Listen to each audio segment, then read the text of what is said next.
ఇక తెలంగాణ రాజకీయాల విషయానికి వస్తే కేసీఆర్కు అవినీతి ముద్ర పడడానికి, అవినీతి మరక అంటడానికి హరీష్ రావు కూడా ఒక కారణం అంటూ కవిత చేసిన ఆరోపణలు తెలంగాణ రాజకీయాల్లో సంచలనం రేకెత్తించాయి సార్. కానీ జగదీష్ రెడ్డి, దాసోజు శ్రవణ్ లాంటి నేతలు మాట్లాడుతూ ఉన్నారు తప్ప హరీష్ రావు పెద్దగా రెస్పాండ్ అవ్వలేదు.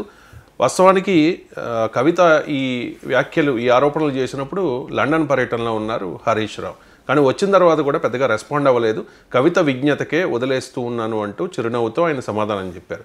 ఎందుకు సార్ కవిత విషయంలో హరీష్ రావు రెస్పాండ్ అవ్వడం లేదు? ఇప్పుడు ఏ సెన్సిబుల్ పొలిటీషియన్ అయినా, ఆ పొలిటీషియనే కాదు, ఎవరైనా ఒక బిజినెస్ మ్యాన్ అయినా ఎవరైనా కాస్ట్ బెనిఫిట్ ఎనాలిసిస్ చేసుకుంటారు. అంటే దీనివల్ల వచ్చేటువంటి మూల్యం చెల్లించాల్సింది ఏముంటుంది, ప్రయోజనం ఏముంటుందని. ఇది ప్రతి దాంట్లో ఈ సూత్రం కాస్ట్ బెనిఫిట్ ఎనాలిసిస్, మార్కెటింగ్లోనే కాదు, పాలిటిక్స్లోనే కాదు, ఆఖరికి ప్రతి దాంట్లో ఈవెన్ ఒక డాక్టర్ దగ్గరికి వెళ్ళినా ఇంకో మీరు ఈ సర్జరీ చేయించుకోవాలి అంటాడు. అయ్యో సర్జరీ వల్ల ఇబ్బందులు ఉంటాయి కదా అంటే ఉంటాయి ఇబ్బందులు, కానీ సర్జరీ చేయించుకోకపోతే అంతకన్నా ఎక్కువ ఇబ్బందులు ఉంటాయి. అంటే సర్జరీ వల్ల వచ్చే కాంప్లికేషన్లు కాస్ట్ అయితే సర్జరీ వల్ల తగ్గేటువంటి రోగం బెనిఫిట్ అవుతుంది. ఈ రెండింటి బ్యాలెన్స్ చేసుకొని చూసినప్పుడు సర్జరీ చేయించుకోవడమే బెటర్ అని ఒక పేషెంట్కి సలహా ఇస్తాడు. అంటే మెడిసిన్నే కాదు, ప్రతి దాంట్లో కూడా కాస్ట్ బెనిఫిట్ ఎనాలిసిస్ వేసుకోవాల్సి ఉంటుంది. ఇది సక్సెస్ఫుల్ పర్సన్ ఏ రంగంలోనైనా ఓ సక్సెస్ఫుల్ పర్సన్ అనుసరించాల్సిన బేసిక్ సూత్రం ఇది. So Harish Rao is also a successful politician. Harish Rao sensible politician, వ్యూహాలు తెలిసిన రాజనీతి తెలిసిన తను.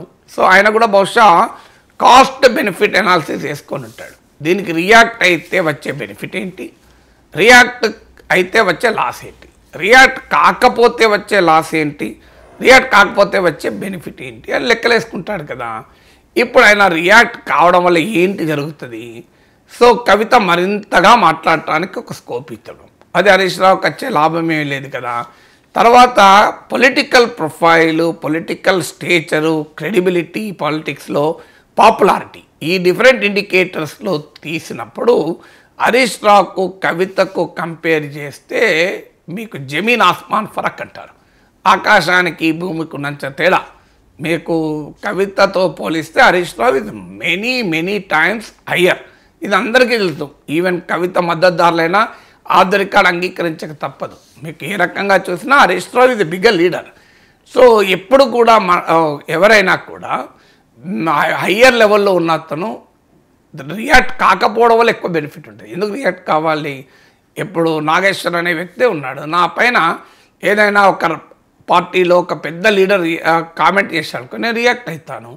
లేదు ఒక సాధారణ కార్యకర్తనో, చిన్న నాయకుడు, కార్యకర్త కూడా అవసరం లేదు, చిన్న స్థాయి నాయకుడు కామెంట్ చేసాను, నేను రియాక్ట్ కాను.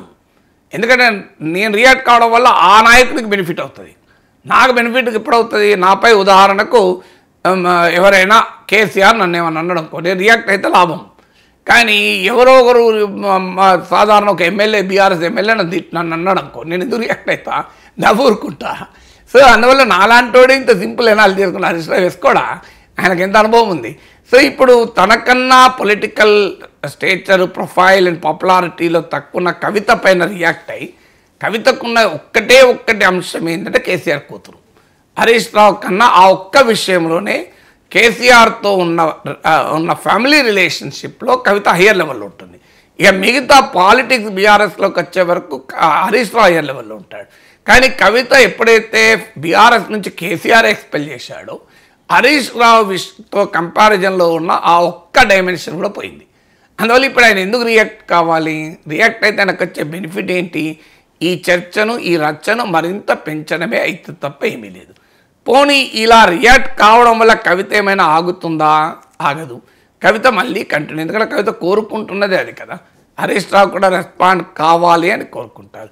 పోనీ కవిత చేసిన వ్యాఖ్యల వల్ల బీఆర్ఎస్లో ఆయనకి ఏమైనా ఇబ్బందులు ఎదురయ్యాయి, వీటిని కౌంటర్ చేయకపోతే బీఆర్ఎస్లో తనకు ఇంకా ఎక్కువ ఇబ్బందులు అవుతాయి, చూడు నువ్వు ఇవి చేసావట అవి చేసావట ఎవరన్నా అనొచ్చు అని.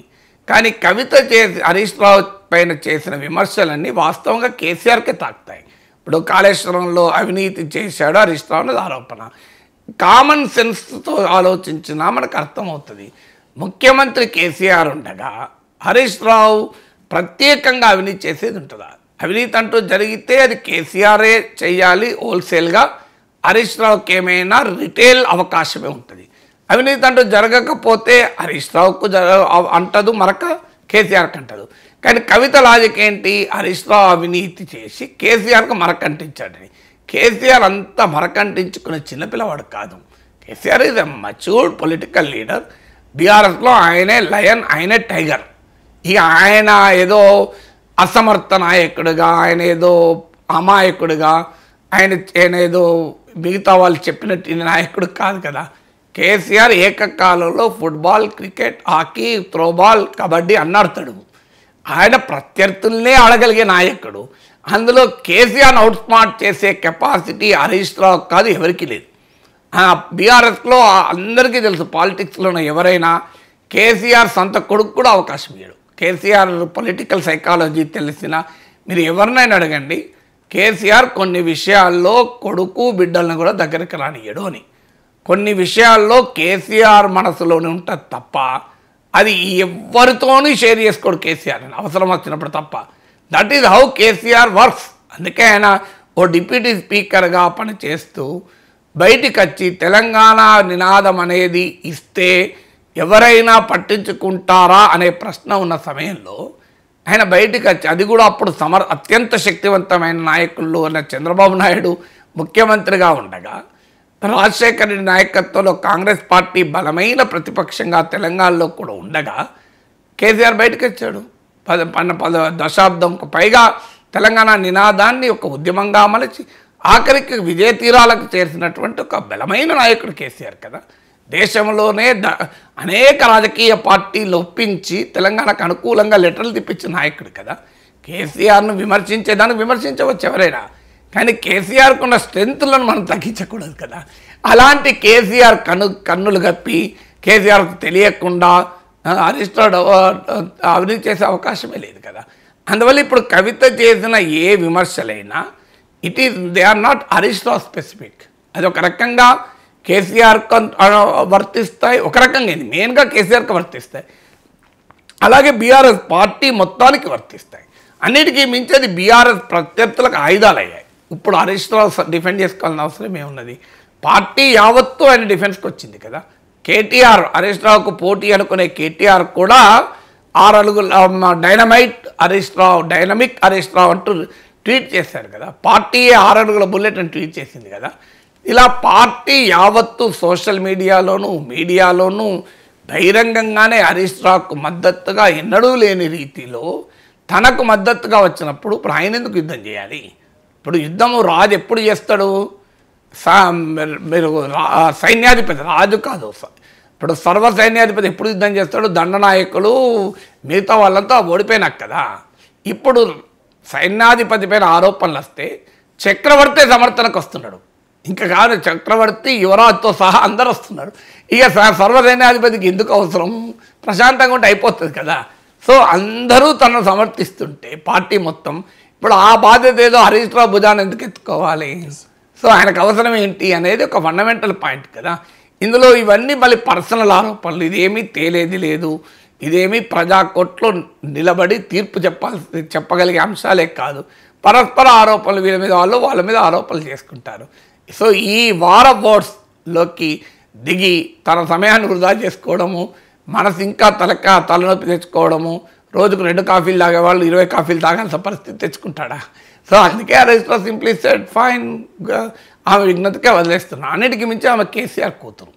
సో ఎంత కాదన్నా కేసీఆర్ కూతురు, పొలిటికల్గా కాదన్నా, కానీ రిలేషన్షిప్లో కాదని ఎవరు అనలేరు కదా. సో అందువల్ల కేసీఆర్ కూతురు పైన హరీష్ రావు అటాక్ చేయడం అంటూ మొదలు పెడితే అది ఫ్యామిలీ రప్చర్ ఇంకా పెరుగుతుంది. అది కూడా క్షేమదాయకం కాదు కదా. అందుకంటే సో ఆమె విఘ్నతకే వదిలేసినా అని అనడంలోనే ఆయన పొలిటికల్ స్ట్రాటజీ కనబడుతుంది కదా.